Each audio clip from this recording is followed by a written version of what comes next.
X ray तब लोग बताएंगे। बस अभी फाइंडिंग पर करेंगे, पूरा याद नहीं है कि क्या क्या बोलने का। कोई एक आदमी बताओ जो पढ़ा लिखा ज़्यादा है। ठीक है, और ज़्यादा बंद बोलना चाहो तो बोल सकते हो। डिजिटल है, नॉन डिजिटल है। ठीक है, ये डिजिटल वाला हो गया। नॉन डिजिटल भी एक आध पढ़ा होगा तो बोल सकते हो, नहीं पढ़ा होगा तो नहीं भी बोल सकते हो। बोल ही सकते हो, क्या फर्क पड़ता है। जितना बोलोगे उतना उलझा रहेगा एक्सटर्नल, नहीं तो कम उलझेगा तो झूठ मूठ का फाइंड क्या है। कन्वेंशनल एक्सरे है, डिजिटल एक्सरे नहीं है। तो वैसे ही बोलना होगा जैसे इसमें साइड के लिए दिया होगा। सर कैसे पता चलेगा कन्वेंशनल? देखिए बोल रहे थे अपना प्लेन एक्सरे ऑफ जॉइंट, जो भी पार्ट्स होंगे उस पार्ट का नाम ले लेना। जॉइंट दिख रहा है, जॉइंट का लेके इस जॉइंट से इस जॉइंट तक आ रहा है। फाइंडिंग बोलेगा तो फाइंडिंग में बता देना क्या फाइंडिंग आ रहा है। जैसे बोथ बोन फ्रैक्चर है प्लस स्प्लिंटेज किया हुआ है, ये पीओपी का शैडो आ रहा है। ठीक है, जॉइंट सब ठीक है इसमें। अब बहुत हो तो बोन पहचानने बोल सकते हैं, लेकिन उतना बोलेगा नहीं, फ्रैक्चर पर फोकस करेगा। इसमें क्या फाइंडिंग आ रहा है तो फ्रैक्चर बोथ बोन हो रहा होगा। ठीक है, अब शो कर रहा है एल्बो से लेके यहाँ तक। तो पूछ सकता है कि ये एक्सरे एडिक्वेट है या नहीं है। एडिक्वेट उसको बोलते हैं कि जो भी पैथोलॉजी है उसके एक जॉइंट नीचे और एक जॉइंट ऊपर को दिखाता है। तो इसमें तुम्हारा pathology fracture both bone forearm का है। पैथोलॉजी के ऊपर हो गया तुम्हारा प्रॉक्सिमल एल्बो, डिस्टल हो गया, रिस्ट हो गया, दोनों को शो कर रहा है। और दो व्यू होना चाहिए, रूल ऑफ टू होता है उसमें भी। दो view, A B lateral, A B oblique हो गया, टू जॉइंट का इन्वॉल्वमेंट हो गया। और एक टू बी के पार्ट होता है, तो टू बी के पार्ट वाला तो यहाँ पर होगा नहीं, इमीडिएट एग्जाम हो रहा है तो उसका ऊपर रहेगा नहीं। और क्या था रूल ऑफ टू में। ठीक है, एक जॉइंट ऊपर नीचे होना चाहिए, दो व्यू होना चाहिए। और टू वीक पार्ट का होता है कि जैसे कोई हेयर लाइन फ्रैक्चर है, एक्सरे में नहीं ऑब्वियस हो रहा है, तो 2 वीक में बोला जाता है कि ऑस्टियोक्लाइसिस होके वो फ्रैक्चर लाइन प्रॉपरली विजिबल हो जाएगा। तो डाउटफुल एक्सरे उसको 2 वीक के बाद करना चाहिए। उसके वजह से ही सेम है पीडियाट्रिक्स में। फाइसिस होता है जो तुमको कन्फ्यूज़ करेगा कि फ्रैक्चर है या फाइसिस है। तो उसमें क्या करना होता है, पीडियाट्रिक में दोनों आर्म का या दोनों पैर का एक साथ एक्सरे करवाते हैं। उससे दोनों को कंपेयर करते हैं। मान लो किसी एक हाथ में चोट लगा दूसरा में नहीं लगा, तो लेकिन दोनों में एक जैसा दिख रहा है तो फ्रैक्चर नहीं है, जो भी फाइसिस है। ठीक है, हम लोग तो पहचान लेते हैं, लेकिन आइडियल तरीका वो है। ठीक है, ये तो बहुत कौन फोरआर्म का हो गया। इसमें क्या है बताओ। हाँ, एपिफाइजल वाइडनिंग है तुम्हारा, रिकेट्स वाला फीचर सब आ जाएगा, सारा का सारा बोल देना। उसके साथ साथ दूसरा नंबर एक्सरे पकड़ने का तरीका होना चाहिए। जैसे उसको रखने के समय ये लिखा हुआ ऊपर मत जाना, बहुत लोग उल्टा पुल्टा लिखता है। पकड़ने का तरीका रहेगा, जब ये बॉक्स में लगाने के लिए दे देगा या पकड़ने बोले एक्सटर्नल बैठ जाएगा तो वो दे देगा पकड़ो। तो पकड़ने में कोशिश करना एनाटॉमिकल पोजीशन में रखने। ठीक है, ये लेफ्ट है तो अपना लेफ्ट करने की सब घुमाने की जरूरत नहीं है। ये ऊपर नीचे वाला खास करके रखना, इसको इस तरह से मत पकड़ के दे देना। इसको ऐसे भी दोगी तो वो नहीं पूरा मानेगा तुम्हारा एक्सटर्नल, लेकिन इसको ऐसे करोगे तो नहीं पसंद करेगा। ठीक है, ये चले हैं। ठीक है, इसमें क्या है, फीवर फ्रैक्चर है, साथ में एक बटरफ्लाई, एक छोटा टुकड़ा पड़ा हुआ है। और ये एडिक्वेट नहीं है, ना हिप दिख रहा है ना नी दिख रहा है, एडिक्वेट नहीं है। ये वाला बताओ क्या क्या रिकेट वाला जो था क्या है? देखो इसका है कि आइडियली पेशेंट खड़ा होगा तो ऐसे रखेगा, लेकिन पकड़ने में कोशिश करना कि हाथ ऐसे सामने रख रहे हैं, उस तरह से कोशिश करना। ऐसे भी कितना लोग पसंद करता है, एक्सटर्नल पर डिपेंड करेगा। लगाने देगा जो बॉक्स में तो इस तरह से लगाना, जैसे सामने कोई और है उधर का प्रयास करना। ठीक है, जैसे आदमी खड़ा होता है हाथ में लेके, हम लोग सब लोग इस तरह से देखते हैं इसको, इसलिए हाथ में पकड़ाएगा तो पकड़ लेना। और या कोई कंफ्यूजन मत रखो, सीधा ऐसे ही पकड़ो एनाटॉमिकल। जाने दो, जो ऑर्थोपेडिशियन बनेगा वो अपना समझेगा, तुम लोग बस एनाटॉमिकल पकड़ो। ठीक है, इसमें क्या दिख रहा है बताओ, क्या है फ्रैक्चर और क्या है इस फ्रैक्चर का नाम भी बताओ, वो भी पूछेगा। बताओ, कोलिस फ्रैक्चर बच्चे में नहीं होता है। कोलिस फ्रैक्चर ओल्ड एज का इनसफिशियंसी फ्रैक्चर है जो कॉर्टिको कैंसलस जंक्शन पर होता है। ये इसमें फाइजियल प्लेट बचा हुआ है, यहाँ भी है, यहाँ भी है, यहाँ भी है, तो फिर इसमें एक्सरे ऑफ इमेच्योर चाइल्ड है, ये ग्रीन स्टिक टाइप का है। देखो फ्रैक्चर होकर डिस्प्लेस नहीं, किंग हुआ है। Fracture of distal radius aspiring growth plate, इस तरह से बताओगे, ठीक है। इसलिए जो है इसको एडिक्वेट बोल सकते हो, एल्बो कुछ कुछ दिख रहा है ऐसे और अच्छा दिखना चाहिए। इनएडिक्वेट भी बोल सकते हो कि एल्बो और अच्छा विजिबल होता तो अच्छा रहता, इधर का पार्ट विजिबल है प्रॉपर, ठीक है। इसमें सुनना क्या चाहिए, पैच कुछ है तो उस पर कॉमेंट मत करो। एज कितना है, 60 एज में हो सकता है मेटास्टेसिस वगैरह, ऑस्टियोपोरोसिस वगैरह, उसके कारण पैच या ओलूजर्स जोन बनता है, ठीक है। Osteoporotic x ray with marrow lesion कर सकते हो, मैरो में कुछ लीजन आ रहा है और एक्सरे नॉर्मल है, कोई फ्रैक्चर इसमें दिख नहीं रहा है। Fracture showing hemithorax, left sided hemithorax, left shoulder joint and proximal humerus, fracture नहीं है कुछ भी, ठीक है। रीज़न भी नहीं कर सकते, सो क्वालिटी इतना पुअर है कि इसके बेसिस पर नहीं बोल सकते। ज़बरदस्ती बोलना चाहो तो कुछ बोल सकते हो, उससे ज़्यादा नहीं। बहुत लोग कंफ्यूज करते हैं इसके बारे में, ये एसी जॉइंट है, फ्रैक्चर नहीं है, वो डॉक्टर लोग भी कंफ्यूज करते हैं। एसी जॉइंट को फ्रैक्चर बताता है। ये क्या बताओ, डिसलोकेशन है। और किस तरह का डिसलोकेशन, पोस्टीरियर है, अंदर सेंट्रल फ्रैक्चर डिसलोकेशन बोलते हैं। स्टैबुलम टूटे है और ये अंदर पुश हो गया है, ठीक है। वो तो फाइंडिंग बता दिए। और प्यूबिक रामाई भी यहाँ पर ब्रोकन है, इधर ठीक है, एक यहाँ टूटा है, बाकी सब ठीक है। Pelvic x ray showing central fracture dislocation of right side, बाकी अपना नॉर्मल कमेंट जो करना है करते हैं, ठीक है। तो मोस्टली क्या लगा, ऑस्टियोफाइड जॉइंट में होता है, मार्जिनल ऑस्टियोफाइड, ये ऑस्टियोकॉन्ड्रोमा जो ग्रोथ प्लेट के पैरेलल बढ़ता है। यहाँ की ग्रोथ प्लेट से इस तरफ बढ़ा है, लेकिन इसके परपेंडिकुलर बोलते हैं, इधर बढ़ गया, लेकिन बढ़ना चाहिए, लेकिन इधर बढ़ा है। लेकिन ओरिजिन ग्रोथ प्लेट से ही है और ये तब तक बढ़ेगा जब तक बच्चा में ग्रोथ होता रहेगा। और उसके बारे में पढ़ लेना, ऑस्टियोकॉन्ड्रोमा के बारे में। बेनाइन लीजन है, मोस्टली अननोटिस्ड रह जाता है लाइफ टाइम। प्रेशर सिम्टम होता है तब उसको रिमूव करना पड़ता है। मैलिग्नेंट ट्रांसफॉर्मेशन काफ़ी कम होता है, लेकिन उसका साइन मिलने लगे, जैसे साइज अचानक बड़ा हो, कार्टिलेजिनस का 2 सेंटीमीटर से ज़्यादा हो, पेनफुल हो जाए, तब उसको एक्सरसाइज करना होता है, ठीक है। उसी का साइड यहाँ पर आ रहा है, यहाँ से लेके इस तरफ, लेकिन इस पर कॉमेंट नहीं, बस इसी पर करके रह जाए, ठीक है। Most common side distal femur proximal tibia है, ठीक है। ऑस्टियोकॉन्ड्रोमा का उसी में मापुसी ऑलियर्स के बारे में पूछ सकता है, पढ़ लेंगे मापुसी। और इसमें क्या बताओ तो, देखो तुम लोग क्या है, पीछे मुड़ चुका है। इसी में एक कैपिटेलम है, कैपिटेलम जानते हो कौन सा पार्ट है इसका, बताओ तो कौन, ये वाला है। और ये आर्टिकुलेट करता है किससे, कैपिटेलम तुम्हारा रेडियस से। इसमें भी जो कैपिटेलम है ना, देखो ये है तुम्हारा, और हेड ऑफ रेडियस उसके सामने है, सामने पड़ा है, मतलब जॉइंट डिसलोकेशन नहीं है। ह्यूमरो रेडियल अलाइनमेंट मेंटेन्ड है, इसको कॉचर्स लाइन बोलते हैं, कॉचर्स नहीं था, मैकलाफ्लिन लाइन बोलते हैं। रेडियस के अलॉन्ग खींचते हैं और ये कैपिटेलम को बाइसेक्ट करता है। तो ये देखो कि रेडियस दिख रहा है, ये रेडियस है, इसी के सामने कैपिटेलम पड़ रहा है।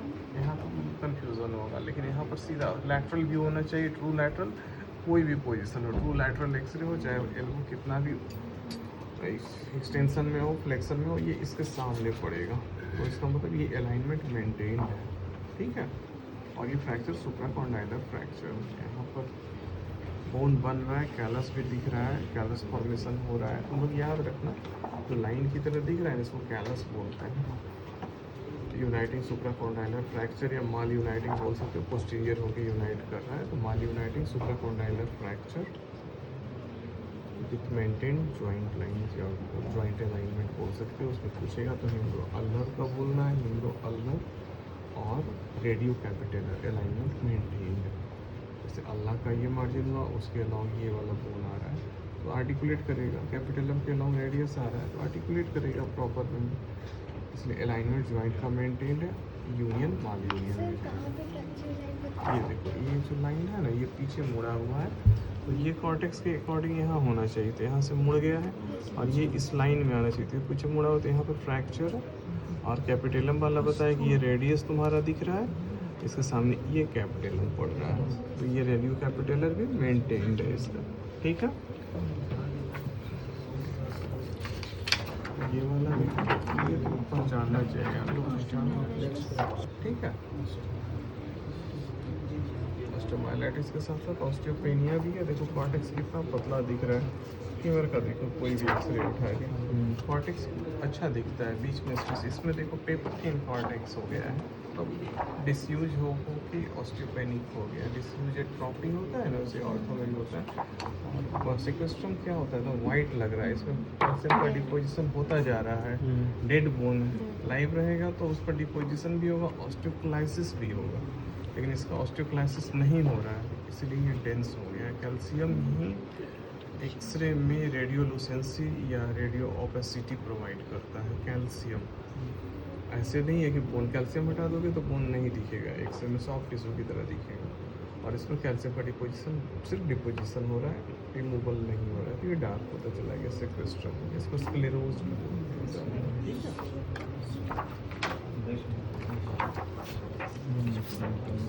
ये बताओ, simple shaft of femur fracture है, उसमें फाइजर प्लेट पर भी कमेंट कर देना जिसमें दिख रहा है कि मैच्योर चाइल्ड का है, ठीक है।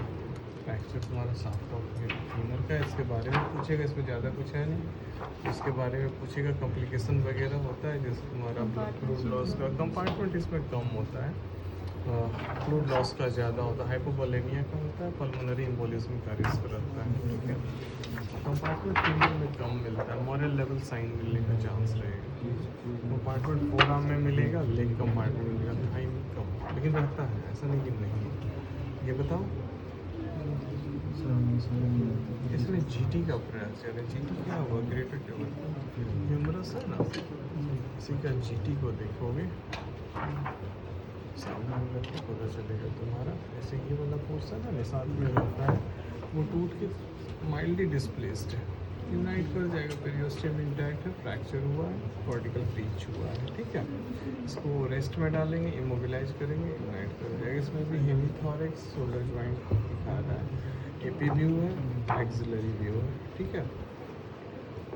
पॉइंट सब इसमें बहुत पूछेगा, तो ये पूरा क्वाइट हो गया, एक्रोमियन हो गया, एसी जॉइंट हुआ, क्लैप्टी हुआ, रिब्स हुआ, बाकी रिब्स। ये वाला फर्स्ट रिब्स, ये सेकेंड है, ये थर्ड है। रिब्स की काउंटिंग करना हो तो यहाँ से स्टार्ट करें, फर्स्ट, सेकेंड, थर्ड, फोर्थ। और ये कहाँ से आ रहा है, पोस्टीरियर टू एंटीरियर आ रहा है, ऐसे नहीं कि आगे दिख रहा है। जो यहाँ का तो फ्रैक्चर है, तो यहाँ का फ्रैक्चर फिर पीछे का होगा, ठीक है।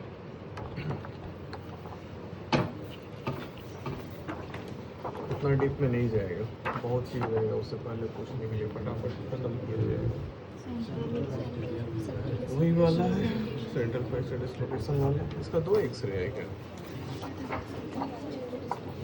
चलो ये बताओ, तो ये पूछा जाएगा, इसका केस भी रहेगा लॉन्ग केस। नहीं कॉम्प्लीमेंट फ्रैक्चर, नहीं कॉम्प्लीमेंट फ्रैक्चर का क्लासिफिकेशन पढ़ लेना। इंट्राकैप्सुलर तो हो गए, कितना तरह का नहीं कॉम्प्लीमेंट फ्रैक्चर होता है, एक बेसिस सर्वाइकल है, ट्रांस सर्वाइकल और सब कैपिटल। तो सब कैपिटल एकदम नेक के पास यहाँ पर होगा, जिसमें यूनियन का चांस ना के बराबर है, तुमको जाना पड़ जाएगा रिप्लेस करने के लिए। बीच का रहेगा तो अर्ली का है तो तुम प्लान कर सकते हो यूनियन के लिए, सीसी स्क्रू से फिक्स कर सकते हो, मूव स्पिन से कर सकते हो, डीएचएस से कर सकते हो, पीएफएन से कर सकते हो। और इधर रहेगा तुम्हारा बेसिस सर्वाइकल, तो उसमें यूनियन का चांस ज़्यादा होगा। ये ग्रेटर ट्रोकैंटर है, ये लेसर ट्रोकैंटर, ये दोनों को कनेक्ट कर रहा होगा तो इंटर ट्रोकैंट्रिक फ्रैक्चर होगा। ये दोनों, उसमें यूनियन का और ज़्यादा चांस है। और इस ट्रोकैंटर के नीचे फ्रैक्चर जा रहा है तो सब ट्रोकैंट्रिक फ्रैक्चर है, जो अनस्टेबल होता है, जिसमें तुमको इसका जरूरत पड़ सकता है या पीएफएन का, डीएचएस फेल होता है उसमें। ये बताओ, इसमें ऑस्टियोफाइट दिख रहा है, जो भी ऑस्टियोफाइट बोले किस चीज़ का एक्स, देखो हम पकड़े तो देखने में उल्टा लग रहा है, लेकिन फीमर हमेशा ऊपर है, तो ये सही है, ठीक है। इसमें देखो जॉइंट स्पेस का रिडक्शन है, लैटरल कंपार्टमेंट ठीक है, मीडियल में कमी आ रहा है, ऑस्टियोआर्थराइटिस है, एज रिलेटेड डिजनरेटिव चेंज है, मार्जिनल ऑस्टियोफाइटिस, सबकॉन्ड्रल स्क्लेरोसिस है, यही सब बताना है तुम लोग को। ऑस्टियोआर्थराइटिस का सारा फाइंडिंग ये बताओ, पहचानने के लिए बता देंगे, बाकी डिटेल देख लेना खुद से क्या क्या बोलना है नहीं बोलना है। उल्टा पकड़े हुए हैं, देखो हाथ में उल्टा हुआ है, लेकिन तुम लोग कैसे कर सकते हो बताओ। सुप्राकॉन्डाइलर है, देख रहे हो, टूट के पोस्टीरियर डिस्प्लेस्ड है, डिसलोकेटेड मत बोलना, पोस्टीरियरली डिस्प्लेस्ड सुप्राकॉन्डाइलर, पोस्टीरियर इसके रिस्पेक्ट में बोलोगे क्योंकि डिस्टल फ्रैगमेंट को बोलते हैं, ठीक है। और ये भी इमेच्योर चाइल्ड का है, सारा नहीं हुआ है, फाइजल क्लोजर नहीं होता, रेडियस एकदम क्लियर कट दिखेगा। ये है रेडियल हेड है, यहाँ पर जो बीच में गैप दिख रहा है तो फाइसिस का गैप है। ये भी ट्रोक्लिया नहीं बना हुआ है, इसका ओलेक्रोनॉन नहीं बना हुआ है, अल्लाह कार्टिलेजिनस है इसलिए एक्सरे में नहीं दिख रहा है, ठीक है। सुप्राकॉन्डाइलर ही है, ग्रॉसली डिस्प्लेस्ड। ये नॉर्मल है, फ्रैक्चर तो दिख नहीं रहा है इसमें बच्चा का, इमेच्योर चाइल्ड का है, 2-3 दिन बच्चा मत बोलना, 2-3 दिन इमेच्योर चाइल्ड बोलना, उसके बाद बोलना बच्चा, ठीक है।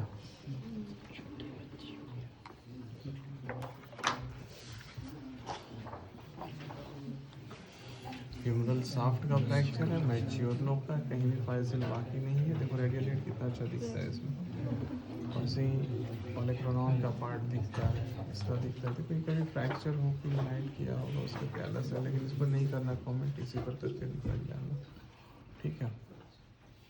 बहुत जिद करेगा एल्बो के राउंड कुछ है तो बता देना। यूनाइटेड फ्रैक्चर सुप्राकॉन्डाइलर है, वैसा नहीं, इस पर ध्यान गया उसका तो इसको बोल के निकल जाओ चुपचाप, ठीक है। ये बताओ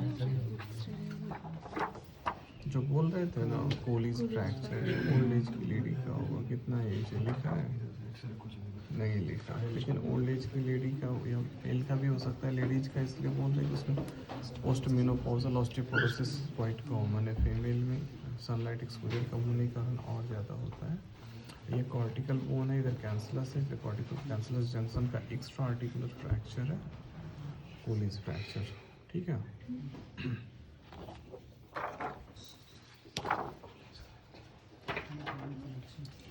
ये राउंड किया, इसका कुछ मतलब नहीं। सॉफ्ट ऑफ फ्रैक्चर है, कम्युनिकेट बोल सकते हो, कम्युनिकेशन के साथ है। और सेगमेंटल फ्रैक्चर, सेगमेंटल कब बोलेंगे जब दो टुकड़ा, जैसे इसको सेगमेंटल नहीं बोलेंगे, सेगमेंटल तब बोलेंगे ना जब बीच का जो सेगमेंट है उसमें मिडलरी कैनाल कंप्लीट हो। इसमें मिडलरी कैनाल कंप्लीट नहीं हो रहा है टिबिया में, तो ये बटरफ्लाई हो गया, ठीक है। ट्रांसवर्स है, स्पाइरल की तरह, ये पार्शियल पूरा स्पाइरल नहीं है लेकिन ट्रांसवर्स भी नहीं है।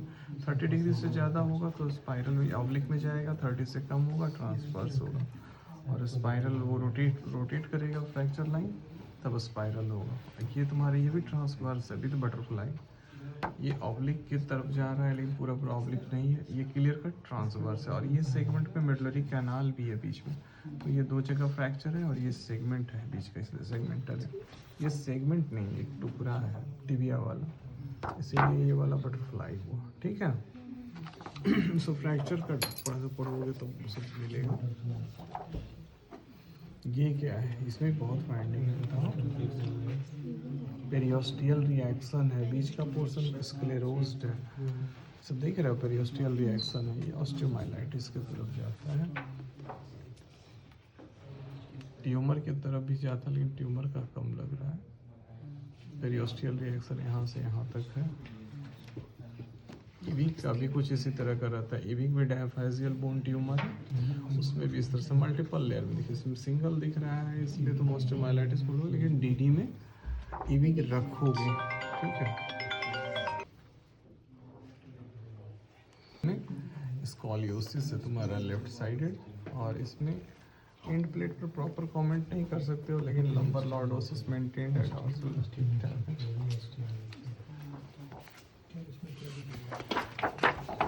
सिंपल चेस्ट एक्सरे है बिना कोई मेजर फाइंडिंग का। रिब्स थोड़ा देर देख लेना रिब्स सबको, उसके बाद बोलना फाइंडिंग क्लैविकल को, कुछ रिब्स को, खास करके इस एरिया में रिब्स को देखना। फ्रैक्चर रहेगा ना तो इस एरिया में पहले ऑब्वियस होता है। बाकी मेडिसिन वाला कमेंट करना है तो सब पढ़ लेना, अपना डायफ्राम का, कार्डियक का, एओर्टिक नकल वगैरह करना होगा तो करना। उसको ऑर्थो वाला कोई सुनना भी नहीं चाहिए। पूछेगा वो पढ़ के आया होगा, पूछेगा।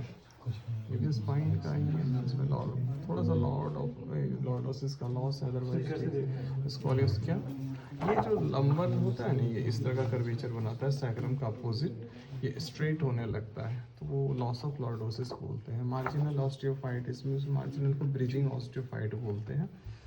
तो डिजेनरेटिव चेंजेज है इसमें। डिजेनरेटिव चेंजेज में क्या है, इनफ्लेटर स्क्लेरोसिस है, मार्जिनल या ब्रिजिंग ऑस्टियोफाइट है, थोड़ा कोलैप्स हो रहा है। अदरवाइज ऐसा कोई पैथोलॉजी इसमें नहीं है। डिसलोकेशन को इसमें लिस्थियसिस बोलते हैं, लिस्थियसिस वैसा है नहीं इसमें।